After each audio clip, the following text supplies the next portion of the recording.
He had always believed that their love was unshakable, that their marriage was built on truth. But in the final moments of her life, his wife revealed a secret she had carried for decades, one that changed everything. The year was 1955, a time when America was still strangled by the chains of racial segregation. Jim Crow laws dictated every step a black man could take, where he could eat, where he could sit, even where he could look. In the South, these laws were brutally enforced, but even in the North, the so-called freedom was an illusion. Oliver Bryant understood these rules well. He had been born into them, raised in a small southern town where black men worked hard and dreamed small, where his father labored in a factory until his hands were too broken to work, and his mother scrubbed white folks' floors until her back could no longer bend. From the moment Oliver could walk, he worked. He learned the language of engines, the way they groaned inside under pressure, much like the men around him. By 18, he was a skilled mechanic, one of the few honest jobs a black man could hold without directly answering to a white boss. Tall and lean, with skin dark as polished mahogany, Oliver carried himself with a quiet confidence. It made white men uneasy. It made white women curious. A dangerous combination. And Oliver had seen what happened to black boys who let their eyes linger too long on white skin. But then there was Sarah Whitmore. Sarah had never known struggle. She had grown up in a world of silk and pearls, where her biggest worry was which dress to wear to the next social event. Her father, Charles Whitmore, was a powerful man, a businessman whose wealth came not only from his investments, but from the control he exerted over others. He believed in legacy, in bloodlines, in purity. But Sarah felt like a bird trapped in a golden cage. She was supposed to be obedient, delicate, the perfect Southern wife. Instead, she was restless, rebellious, searching for something beyond the polished halls of her father's world. She was 18 the night she met Oliver. The summer heat clung to her skin as she stepped into a dress she had been warned was too daring. The air was thick with whiskey and cigarette smoke as she entered the basement, where the forbidden sound of jazz wrapped around the crowd like an intoxicating spell. This was one of the few places where color blurred, where young people, black, white, and everything in between, drank, danced, and exchanged glances that would have been deadly in daylight. Oliver saw her before she saw him. She wasn't like the white women he had been warned about. When their eyes met, she didn't look away. She didn't flinch. Her blonde hair cascaded over her shoulders, her blue eyes alight with something he couldn't quite name. Curiosity? Defiance? "What's your name?" she asked, stepping closer. He hesitated. She smiled. And just like that, Oliver did something he had never done before. He let his guard down. They talked for hours, their words melting into the night, slipping into the spaces that society had carved between them.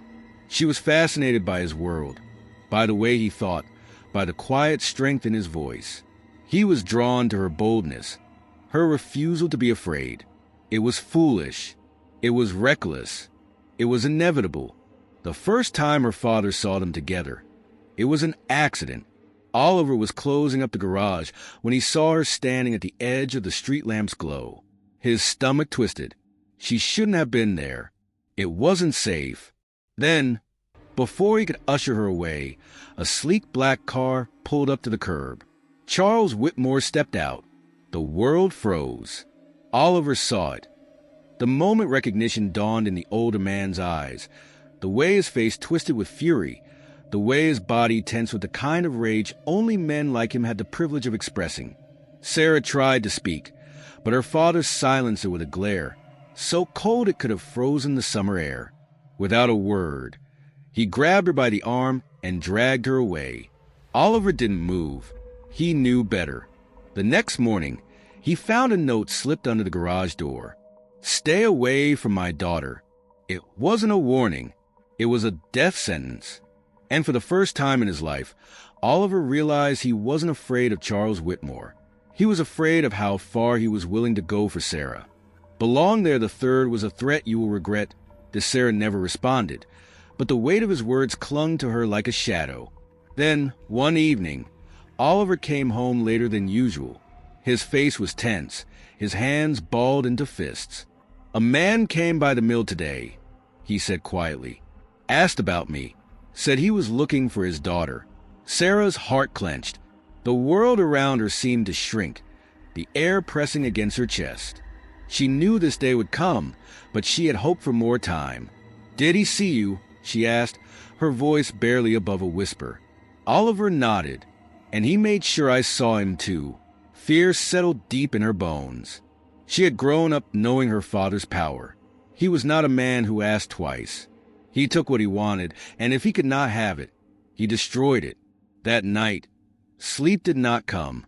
Every creak of the wooden floorboards, every distant sound of passing footsteps, felt like an omen. The next morning, Oliver found their landlord waiting for him at the door, a grim expression on his face. "I do not want trouble in my house," the old man muttered. "You need to go." They packed quickly, stuffing what little they owned into a single bag. Their years of struggle, of love, of building something from nothing. It was all being erased in an instant. They moved deeper into the city, blending into the crowded streets, hiding in plain sight. But the letters continued. They appeared at their doorstep, slipped under doors, left in places only someone who knew them could find. Each one colder, more threatening. Then, one evening, the letters stopped. And that was when Sarah knew something far worse was coming. The attack came in the dead of night. A crash at the door, the sound of boots against wood, voices barking orders. Oliver was already moving, grabbing Sarah's hand, pulling her toward the back window. But before they could escape, the door burst open. Sarah barely had time to scream before rough hands grabbed her, yanking her away from Oliver.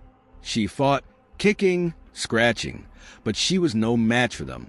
The last thing she saw before they dragged her into the night was Oliver, his arms pinned behind him, his face bloody but defiant, his eyes locked onto hers as if to tell her one thing: do not give up. She woke up in her childhood home. The silk sheets felt suffocating against her skin. Her father sat across from her, his expression unreadable. "It is over," he said simply. "This foolishness ends now." Sarah did not cry. She did not plead. She met his gaze with the same defiance that had brought her here in the first place. "Where is he?" Her father's lips curled into something that was not quite a smile. "Gone." A hollow, gaping pain opened inside her chest. She did not believe him. She could not. Oliver was strong. He was smart. He would come for her. But days turned to weeks. Weeks turned to months. And Oliver never came. Her father never spoke of what had happened to him. And Sarah never asked. She was watched constantly, locked in a life that was no longer her own.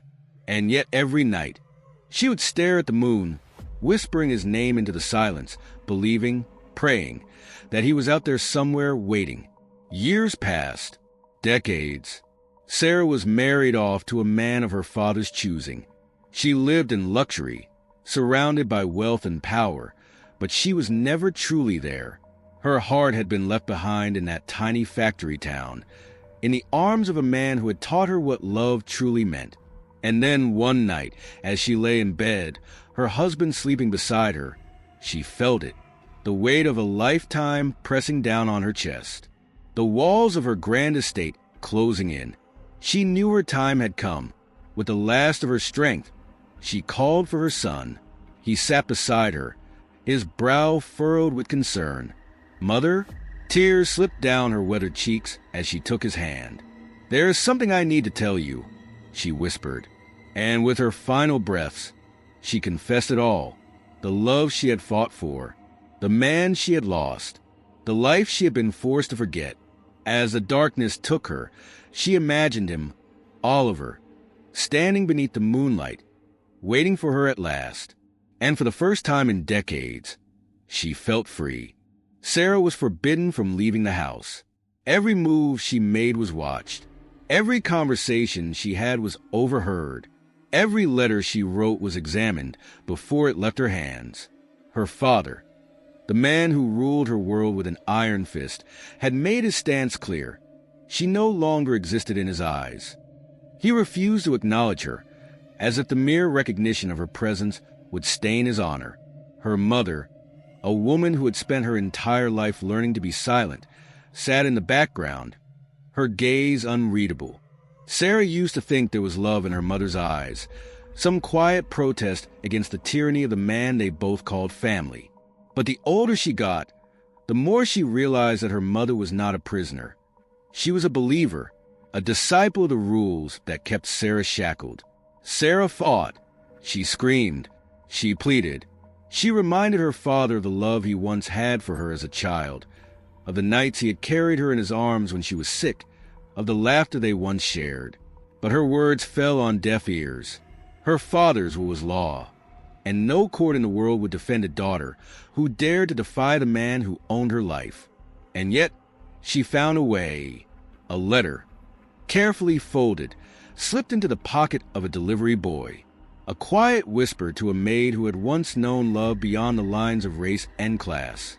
A secret meeting in the dead of night, when the world was asleep. And there he was, Oliver. He had waited for her, just as she knew he would. His presence alone was enough to make her chest tighten with emotion. She did not need to tell him what she already knew. Her father would never let them be together. But it no longer mattered. She had made her choice. She chose him. It was reckless. It was dangerous. A white woman running away with a black man was not just scandalous. It was criminal. There would be no mercy, no forgiveness, no second chances. Society had already decided that their love was a sin, but love had never cared for the laws of men.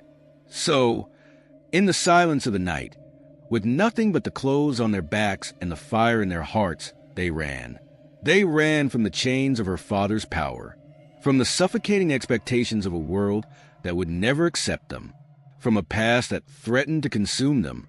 But they had no idea that the real danger had only just begun. The night air was thick with tension.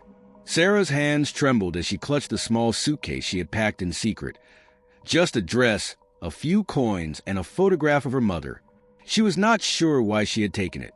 Maybe, deep down, she still longed for the woman who had never truly fought for her. Oliver stood in the shadows of the abandoned train station waiting. He had no suitcase, no possessions, no ties to a past that he was leaving behind. His entire life had always been light enough to carry. The moment she saw him, she wanted to run to him, to collapse into his arms and let the fear melt away.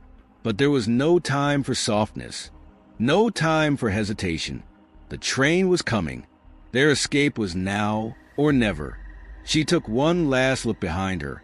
She expected to see her father's men storming toward her, ready to drag her back to the prison she had escaped. But the streets were empty. Still, the fear lingered. Oliver took her hand, rough, calloused, steady. "Are you sure?" His voice was quiet but firm. Sarah swallowed the lump in her throat and nodded. They climbed onto the train, hiding among crates of grain and sacks of flour.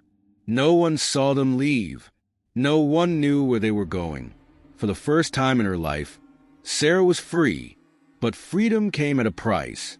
The journey north was brutal. They traveled in darkness, their bodies stiff from crouching in narrow spaces. The sound of the train rattled through Sarah's bones, each clank a reminder that there was no turning back. Oliver barely spoke. He was always listening, always watching. Each time the train stopped, he tensed, waiting for the doors to slide open and reveal men with guns, ready to tear them apart. But no one came. By the second night, they reached Illinois. The town they arrived in was nothing like the elegant streets of Sarah's childhood. The air was thick with smoke, the buildings covered in soot. The people moved like ghosts, worn down by endless hours of labor. But here, they were just another couple. It was not acceptance. It was indifference. And indifference was enough. They found shelter in a cramped boarding house, where the walls were thin and privacy was non-existent. Their room was barely big enough for the narrow bed they shared, but it was theirs. Oliver took a job at the steel mill, working 12-hour shifts in unbearable heat. Sarah found work as a seamstress, her fingers raw from long hours of stitching. It was hard. It was grueling. It was nothing like the life she had known. But she never complained, because, for the first time, she had chosen this life. The years passed. Their love endured. They married in a tiny church on the outskirts of town. There were no guests, no flowers, no celebration, just the two of them and a preacher who muttered the vows with disinterest. There was no ring, no applause, only promises, and sometimes promises were enough. Their first child, Isaac, arrived in the middle of winter.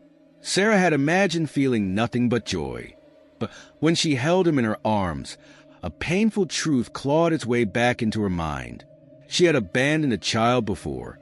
She had been 17, trapped in a gilded cage, her pregnancy hidden behind closed doors. She had barely been allowed to hold the baby before he was taken away, erased from her life as if he had never existed. And now, as she cradled Isaac, she wondered where that lost child was. Did he look like her? Did he wonder where he came from? Did he know he had a mother who still dreamed of him? She never spoke of it, but secrets had a way of poisoning everything. Oliver noticed a change. At first, he thought it was exhaustion, but then he saw the way she would stare off into the distance, lost in thought. The way she hesitated before answering questions about her past. The way she flinched whenever adoption was mentioned. One night, he found her sitting alone at the kitchen table, staring at a torn piece of fabric in her lap. She did not hear him approach, and for the first time, Oliver felt an unfamiliar fear creep into his chest. He had always believed that love was enough. But as he stood there, watching the woman he had built a life with drown in a sorrow she refused to share, he realized there were pieces of Sarah he would never truly know, and some ghosts never stayed buried. Sarah's hands trembled as she stared at the letter. The paper felt heavier than it should have, as if it carried the weight of her past, the one she had tried so desperately to leave behind. She recognized the handwriting instantly. It was her father's. "You do not understand what you have done." The words were sharp, cold, a warning. Her stomach twisted into knots. It had been years since she had heard from him. After she ran away, he had sent letters, first demanding, then threatening, then nothing at all. She had convinced herself that silence meant surrender, that he had finally let her go. But she had been wrong. For weeks, she tried to push it from her mind, but the unease lingered like a shadow that stretched too far in the fading light. Then she saw him, a man, a white man in a suit. He was standing at the edge of the market, watching her. At first, she told herself it was a coincidence, just a passerby. But then she saw him again, and again, always at a distance, always silent. She never told Oliver. She knew what he would say. "You are imagining things, Sarah. You are worrying over nothing.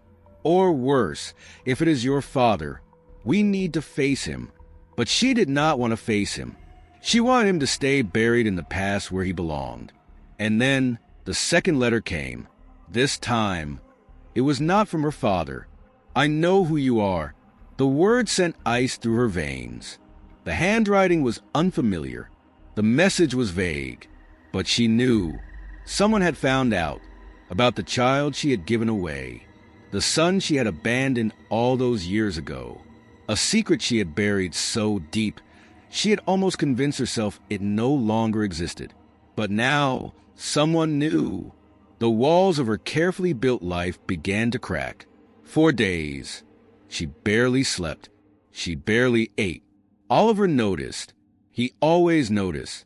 One night, as the fire burned low and their children slept, he finally asked, "Sarah, what is it?" She hesitated. For years, she had kept the truth locked away, believing silence would protect them. But now, silence felt like a noose tightening around her throat. So she told him about the father who had chosen her future before she had even grown into it, about the child she had never been allowed to hold, about the letters, the man in the suit, the fear clawing at her chest. When she finished, Oliver said nothing for a long time. his expression unreadable, his hands clenched into fists. Finally, he exhaled. His voice was low, steady. "We will handle this together." And for the first time in years, Sarah felt the weight of her past shift. Not disappear, but settle into something she no longer had to carry alone. But deep down, she knew the storm was only beginning, because secrets have a way of demanding to be uncovered, and some ghosts refuse to stay buried. Sarah had spent years convincing herself that the past was behind her, that the life she had built with Oliver, the home they had made, was separate from the one she had left behind. But the past has a way of waiting, and now it had found her. It started with the letter. Oliver had found it, crumpled, buried at the bottom of her dresser drawer. He did not say anything at first, just held it in his hands, staring at the inked words that had turned his world into something unfamiliar.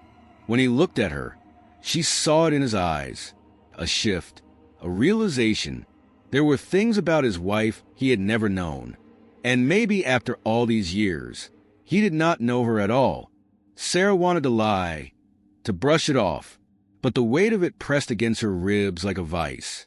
Because the truth was, she had always known this moment would come. She had spent her life running, from her father's control, from the child she had abandoned, from the fear that had driven her into Oliver's arms not out of love, but desperation. She had convinced herself that she had outrun it all, but she had been wrong. And now, her body was betraying her, too. It started slowly, a cough here, a dizzy spell there.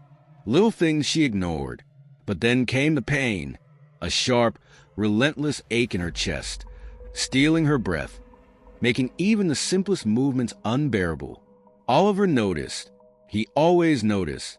At first, he said nothing.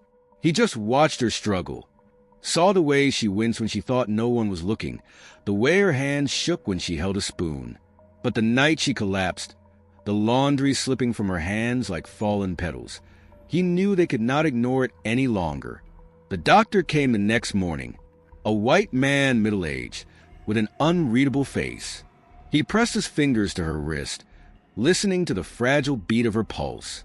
He asked us questions, nodded at her answers, frowned at her silences. And then he spoke. His voice was calm, too calm. She had heard that tone before. The one that softened bad news, that pretended kindness while offering no solutions. Her heart was failing. Nothing could be done. Oliver stood in silence, his hands clenched at his sides. Sarah closed her eyes. She had expected fear, but all she felt was exhaustion. She had spent so many years running. Maybe it was time to stop. But before she left this world, there was something she had to do. She had spent a lifetime keeping secrets. It was time to set them free. One evening, as the sun dripped gold over the rooftops, she asked Oliver to sit with her. He hesitated. There was something in her voice, something final, and he was afraid, not of losing her, but of what she was about to say. She told him everything about the money she had hidden away in the early years of their marriage, in case she needed to escape, about the doubts, the fear, the way she had looked at him and wondered if she had made a mistake. She told him about the child, the son she had abandoned, the life she had erased.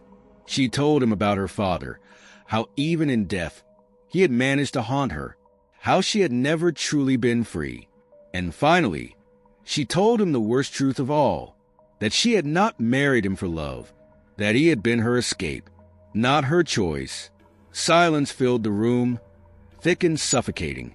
Oliver sat motionless. She could not read his expression, could not tell if he felt anger or grief or nothing at all. Tears slipped down her cheeks. And then she told him the only thing she knew to be true, that despite everything, despite the lies, the secrets, the mistakes, she had come to love him, truly, deeply, more than she had ever thought herself capable of. She loved him, and she prayed that, in the end, that would be enough. The days blurred after that. Oliver said little, but he stayed. He took care of her. He held her when the pain was too much, wiped her forehead when the fever came, carried her to bed when her legs could no longer hold her. But he did not tell her how he felt. She did not ask, because in the end, it did not matter. He was still there, and for her, that was enough. One night, as the cold crept through the house and the weight of her body became too much to bear, she felt his arms around her. He whispered something so soft she barely heard it, and as she closed her eyes for the last time, she smiled, because she knew he had forgiven her. Or maybe he had not. Maybe it did not matter. Maybe love was not about perfection. Maybe it was about choosing to stay, even when it hurt, even when the past could never be undone, even when the only thing left to say was goodbye. The house was too quiet, the kind of quiet that settles into the walls, that lingers between breaths, that fills the space where a life used to be. Sarah was gone, and Oliver sat in the silence of their bedroom, staring at the empty space beside him, at the pillow that still held the faintest imprint of her head. For days, he had not moved it, as if by leaving it untouched, he could trick himself into believing she was still there. But the truth was inescapable. She was gone, and she had left him with a lifetime of secrets. Her confession had broken something inside him, not because she had lied, but because he had never truly suspected. For all the years they had spent together, for all the moments they had shared, he had believed in her, believed that their love had always been real. But now, he was no longer sure. When Oliver asked her what was wrong, Sarah shook her head and said it was nothing. But he knew better. He had always known when something weighed on her heart. And when he found the letter, crumpled, hidden at the bottom of her dresser drawer, he saw the shift in her eyes, a realization, a crack in the foundation of everything he thought he knew. For years, Sarah had convinced herself that the life she built was separate from the one she had left behind, that the girl she once was, the privileged daughter of Charles Whitmore, the young woman who had been too afraid to fight for her first child, the desperate bride who had run into Oliver's arms not out of love, but out of necessity, had disappeared. But the truth was, that woman had never left. She had merely been hiding, waiting for the moment when Sarah would be forced to face everything she had buried. And now, as her body betrayed her and time pressed down on her bones, she knew that moment had arrived. It started as a whisper, a cough here, a dizzy spell there, small things Sarah brushed aside. But then the pain came, a sharp, relentless ache in her chest that stole her breath and turned simple movements into unbearable tasks. Oliver noticed. He saw how she struggled to lift the iron pot from the stove, the way she winced when she thought no one was looking. At first, he said nothing, but the night she collapsed while folding laundry, he knew they could not ignore it any longer. The doctor came the next morning, a middle-aged white man with an unreadable face, pressing his fingers to Sarah's wrist, listening to the rhythm of her pulse. He asked questions, nodded at her answers, frowned at her silence, and then in a voice too calm, too measured, he spoke. Her heart was failing. There was nothing to be done. Oliver stood frozen, his hands clenched at his sides. Sarah closed her eyes. She had expected fear, but all she felt was exhaustion. She had been running for so long. Maybe it was time to stop, but Oliver refused. He searched for another doctor, another answer, another hope. But the answer was always the same. Her time was running out, and she knew more than anything that she could not leave this world without telling the truth. One evening, as the sun dipped low behind the rooftops, she asked Oliver to sit with her. He hesitated. There was something in her voice, something final. He was afraid, not of losing her, but of what she was about to say. She told him everything about the money she had hidden away in the early years of their marriage. Not out of greed, but out of doubt, out of fear that one day she might need to escape. About the child she had abandoned, the son he had never known existed. About her father, the man who had haunted her even in death, whose shadow she had never truly escaped. And finally, she told him the hardest truth of all, that she had not married him for love, that In the beginning, he had been her refuge, not her choice. Oliver sat in silence, his face unreadable. She searched his expression, but she could not tell if he felt anger, sorrow, or nothing at all. Tears slipped down her cheeks, the weight of a lifetime's guilt pressing against her chest. And then, with the last of her strength, she told him the only thing she knew for certain, that despite the lies, despite the secrets, despite the mistakes, she had come to love him, truly, deeply, more than she had ever thought herself capable of. And she hoped, in the end, that would be enough. After that, the days blurred. Oliver spoke little. He tended to her, held her when the pain became too much, wiped the sweat from her brow when fever set in, carried her to bed when her legs could no longer hold her. But he never told her how he felt, and she never asked, because in the end, it did not matter. He was still there, and for her, that was enough. One night, as the cold crept through the house, Sarah felt his arms around her. She heard his whisper, so soft she barely caught it, and as she closed her eyes for the last time, she smiled, because in that moment she knew he had forgiven her. Or maybe he hadn't. Maybe it did not matter. Maybe love was not about perfection. Maybe it was about choosing to stay, even when it hurt, even when the past could never be undone, even when goodbye was the only thing left to say. The house was too quiet after she was gone. Oliver sat in the silence of their bedroom, staring at the empty space beside him, at the pillow that still held the faintest imprint of her head. For days he had not moved it, as if by leaving it untouched, he could pretend she was still there. But the truth was inescapable. She was gone, and she had left him with a lifetime of secrets. Her confession had broken something inside him, not because she had lied, but because he had never suspected. He had spent decades believing in her, believing their love had been built on trust, not necessity. And now, he did not know what to believe. Had their life been a lie? Had she ever truly chosen him? Or had he only ever been an escape? He had fought so hard to be seen as a man in a world that called him less than that. And now, even in his own home, even in the arms of the woman he had loved, he wondered if he had ever truly belonged. The letters were still there, yellow with age, tucked away in the drawer where she had hidden them. The threats, the warnings, and then the last one, the one that had shattered her. I know who you are. A different handwriting, a different fear. She had never told him what it meant, but now he had to know. His fingers trembled as he pulled out the stack of old papers, unfolding them one by one. The last letter was brief, a single sentence. Your son is looking for you.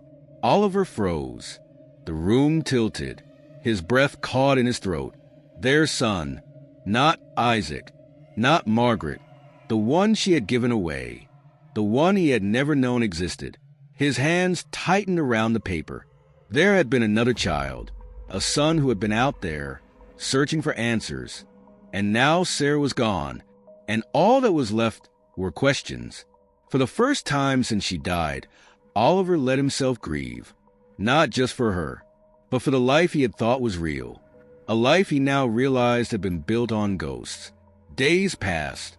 The house felt different, not just in its emptiness, but in the weight of all the things left unsaid.